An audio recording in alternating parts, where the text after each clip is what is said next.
Terima kasih untuk Anda yang masih bergabung bersama dengan kami dan kami ingatkan kembali Anda sudah bisa berpartisipasi di WhatsApp interaktif di 0812 di 8788 di 3723 seperti yang tertera di layar televisi Anda nantinya.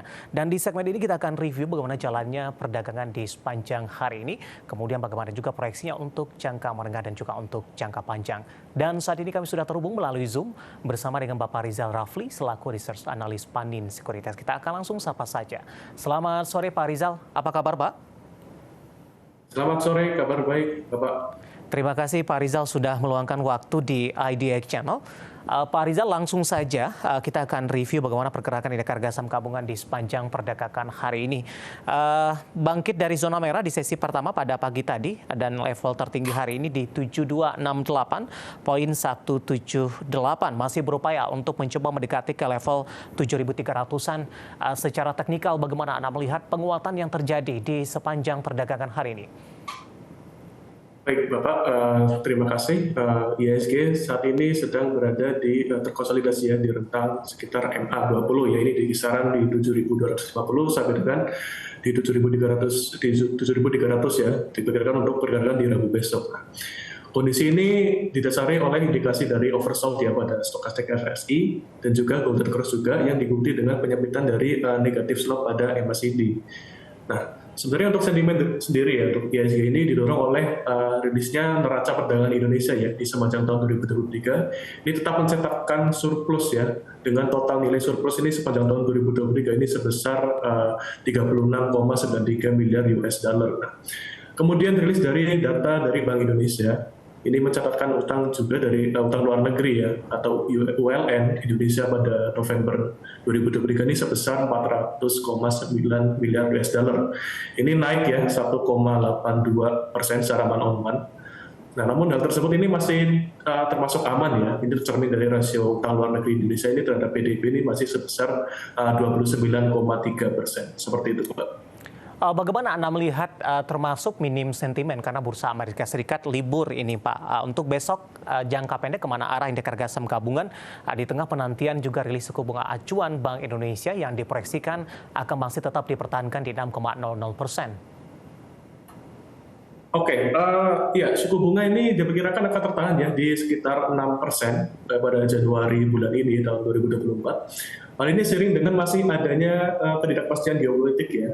Namun di sini saya sendiri melihat sebenarnya ada peluang dari pemangkasan suku bunga ini sekitar 3 kali ya di tahun 2024 ini.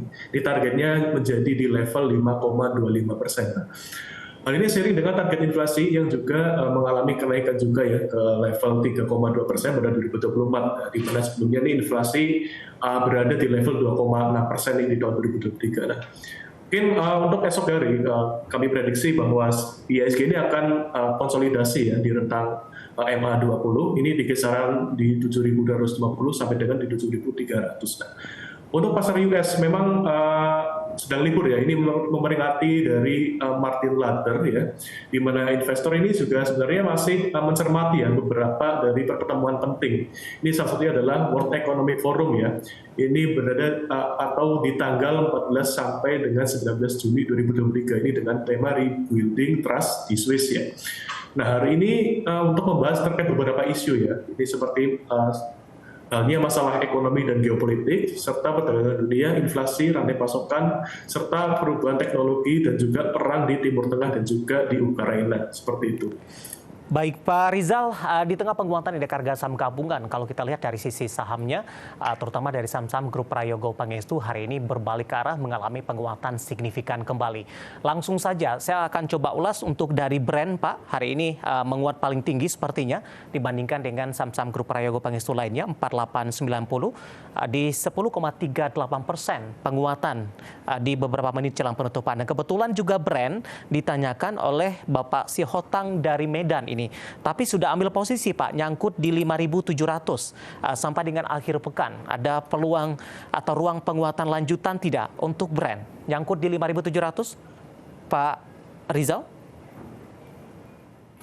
Oh iya, untuk brand sendiri ya sebenarnya untuk saat ini memang terdapat rebound itu sebenarnya adalah technical rebound, itu wajar ya karena memang beberapa hari yang lalu, beberapa waktu yang lalu itu si Barito Renewable ini mengalami penurunan yang sangat signifikan.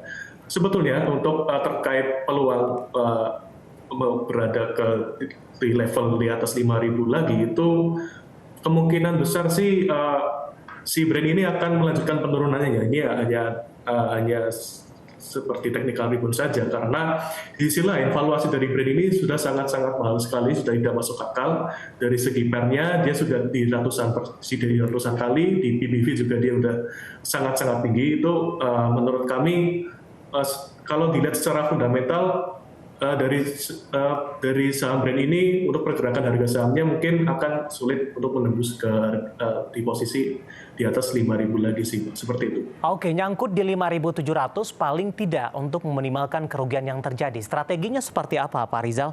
Apakah di averaging down atau ada rekomendasi lain? Strateginya mesti switch sih Pak. Dari saham brand ya, di mana ini kan mumpung lagi naik ya saham brand pada hari perdagangan hari ini, mungkin bisa di take profit untuk di portofolio di saham brand dan di switch ke saham-saham yang berpotensial seperti saham banking ya, saham telekomunikasi dan juga saham consumer seperti itu. Oke, untuk meminimalisir kerugian yang sudah terjadi saat ini begitu maksudnya Pak Rizal ya?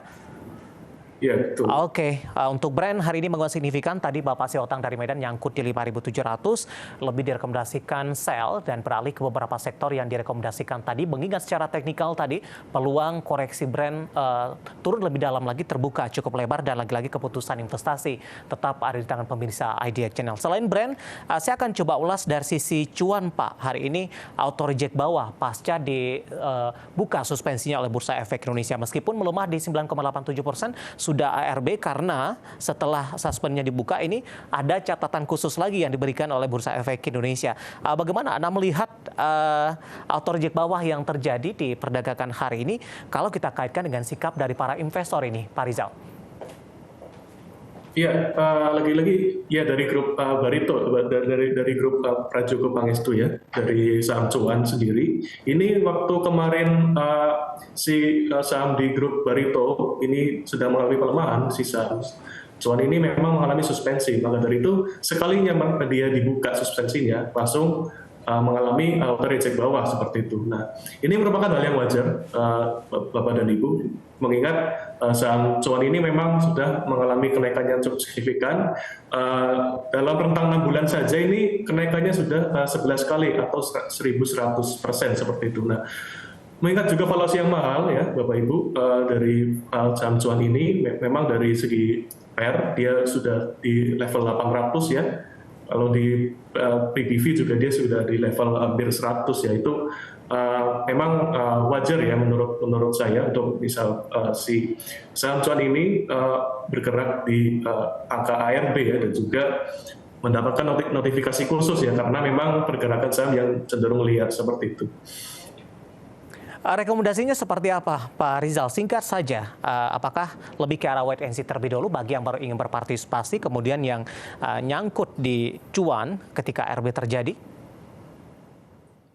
Untuk bagi yang belum mempunyai posisi di saham cuan, direkomendasikan untuk wait and see terlebih dahulu ya, karena memang dari segi volatilitas dari pergerakan sahamnya ini sangat berisiko, Bapak Ibu. Nah, untuk terkait investor yang saat ini sudah mempunyai posisi di saham cuan, ini diharapkan nanti ketika ada kesempatan untuk melakukan profit taking ataupun exit, itu diharapkan bisa melakukan exit terlebih dahulu sebelum nantinya mungkin ada keinginan untuk membeli kembali saham cuan seperti itu. Baik, analisis untuk cuan yang hari ini ikut menjadi pemerhati indeks harga saham gabungan auto reject bawah pemirsa pasca suspensi yang dibuka oleh Bursa Efek Indonesia per perdagangan hari ini. Dari saham-saham grup Prayogo Pangestu kita beralih sebentar ke perbankan big cap, Pak Rizal. Hari ini ada BMRI yang kembali lagi-lagi mencetakkan level all-time high intraday tertingginya pasca stock split ini. Meskipun di penutupan sesi kedua penguatan lebih ke arah terbatas. Bagaimana Anda melihat capaian untuk saham BMRI sampai sejauh ini? Apa yang mendorong mendorong investor atau keoptimisan investor terhadap saham BMRI. All time high sudah terjadi beberapa kali, terutama di sepanjang di 2024 untuk BMRI. Ya, lagi-lagi BMRI ini mencatatkan all time high ya. Ini sekarang berada di posisi 6.575. Di mana sebenarnya si BMRI ini kalau dari segi fundamental dia lebih didorong oleh peningkatan dari pertumbuhan kredit ya, di mana pertumbuhan kredit dari BMRI ini dia lebih tinggi dibandingkan dengan industrinya. Lalu dari segi valuasi, di mana BMRI ini dia jika dibandingkan dengan peers seperti BBCA, dia memiliki PBV ini dia lebih murah ya, 2,5 kali PBV dibandingkan dengan BBCA yang dia sudah memiliki PBV 5 kali gitu. Dari segi cost to income ratio dia juga mengalami penurunan akibat dari didorongnya oleh kenaikan dari kassa rasio juga atau peningkatan dana murah dari BMRI itu sendiri. Dan memang dari industri perbankan sendiri masih sangat stabil ya untuk dari segi loan growth-nya atau pertumbuhan dari kredit di tahun 2024 itu sendiri. Pak Rizal, teknikalnya akan kemana Pak? Jangka pendek singkat saja Pak Rizal. Oke, untuk mungkin para investor yang belum memiliki saham BMRI ya, mungkin bisa wait and see karena memang di sini posisinya sudah all time high ya, mungkin bisa ambil posisi di support terdekat itu di sekitar 6.355. Oke. Dan untuk yang sudah mempunyai posisi mungkin bisa kalau misal memang niatnya untuk trading bisa di take profit, ataupun ketika memang untuk investasi jangka panjang itu masih bisa di keep Bapak Ibu karena saham BMRI masih dalam kategori under value seperti itu. Baik, BMRI yang hari ini kembali menembus all time high dan ikut menjadi penopang indeks harga saham gabungan, dan lagi-lagi keputusan investasi tetap ada di tangan pemirsa IDX Channel.